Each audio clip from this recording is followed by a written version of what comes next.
Well, hello there, it's your Auntie Barb. And it's summertime, and as they say, the living is easy. Thank you for joining me today. Just a reminder, if you want to ask me a question, please email me at adviceaskauntiebarb@gmail.com. Alright, today's question comes from Melissa. Melissa says, Dear Auntie Barb, every year when my parents' birthdays roll around, I have a difficult time deciding what to get them.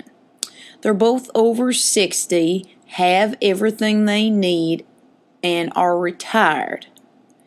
It's very difficult to shop for them, and often when I buy them gifts, they either get returned or given away to somebody, and it really hurts my feelings. When I ask my mom and dad what they want, they never give me ideas and just say they don't need anything. However, I still want to buy them a gift. Both of their birthdays come in the same month, so it gets very stressful thinking that I have to come up with 2 gifts that they'll like, and yet every year it seems to fail and blow up in my face. Please help. Okay. Well, I think the first thing that you need to do, and I recommend this to everybody, because gift giving can be tricky and troublesome. I like to create gift lists, and if you're on Amazon, you got an Amazon account, or you're on Pinterest or whatever, you can create Pinterest board, or Amazon, you could create a wish list, but you could also create a gift list. And so this is kind of helping you as a preemptive strike for next year's birthday. We'll start there and make these lists, and throughout the course of the year you might see little things here and there, and you could just throw them on the list and throw them in your Amazon cart on the gift list just to get ideas. Even if you're not 100% sure you're going to get it for your mom or your dad, just to have an idea, sense of something. It's a good place to start, okay? But now obviously you're asking your Auntie Barb now, and I have a feeling their birthdays are probably coming up in the next 30 days or so, if I had to guess. So here's what I think. The best rule of thumb when giving a gift, don't give a gift that you think the person should have. A lot of times people give gifts and they think, my friend is disorganized, so I'm going to go buy them a book about organization, or my sister has a lot of shoes, and I'm going to go get her a shoe rack. And you're giving them a gift you think they need, but it's not a gift that they want. And that's a big difference, because the secret to a great gift is giving somebody something that they want, that they don't know they want, or that they don't know exists, but they would buy if they had the opportunity.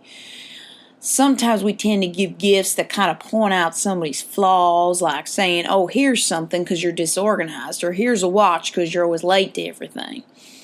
Okay, so those are things to think about. Now, with people that are older and they're retired and they really don't need anything, the best thing that you can give them is a piece of their childhood back, or a piece of their past. A lot of times older people, maybe they had a favorite television show they used to watch growing up, and you could get them that on a DVD series, or maybe there was an old record that they used to listen to, or a favorite band they used to listen to, and you could get that for them. Or maybe they have an old photo album that has some, water damage, or it's just kind of sitting around in the basement, and you can take those photos and get them digitized and put them on a DVD or something simple that they can use. But make sure when you're giving, people over 60, or, adults even 60 and above, some kind of technology, that it's not something too crazy that they won't be able to figure out. I was talking to a friend of mine the other day who is a woman that's a little bit older. She was saying how someone was trying to get her concert tickets, and she said, I don't go to concerts. And that's important to remember too. If you're getting somebody concert tickets and they haven't gone to a concert in 20 years and they don't really talk about seeing live music, then it's probably not a good gift to give them.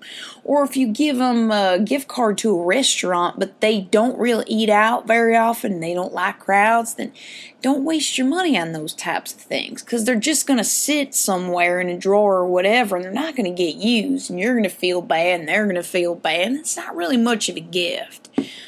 And I also would stay away from things that have to be fitted or sized for older people, because then you're kind of giving them a problem, right? You're going to buy them a coat, maybe the coat's too big or too small, and they're going to have to return it, and it's just going to be a headache. So you want to give them something that's going to make their life simple. So you could give them some kind of, service or something maybe they don't have that they would like.